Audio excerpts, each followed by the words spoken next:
Deadline পার। শওকত মোল্লার ছেলে ইমরান মোল্লার ক্যাফে বুলডোজার দিয়ে গুড়িয়ে দিয়েছে প্রশাসন। দক্ষিণ চব্বিশ পরগনার জীবনতলা থানার অন্তর্গত মৌখালী এলাকায় মাতলা নদীর চরে ছিল এই ক্যাফেটি।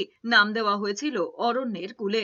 এসডিপিও ক্যানিং এর উপস্থিতিতে বৃহস্পতিবার সকালে প্রশাসনের তরফে বুলডোজার নিয়ে গিয়ে ক্যাফে ভেঙে ফেলার কাজ শুরু হয়।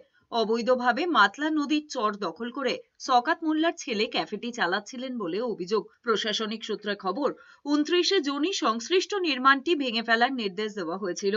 নির্দিষ্ট সময়ের মধ্যে মালিকপক্ষ সেই নির্দেশ কার্যকর না করায় প্রশাসন নিজেই ভাঙার কাজ শুরু করেছে। এই ভাঙার কাজে যে খরচ হবে তা মালিকপক্ষের কাছ থেকেই আদায় করা হবে।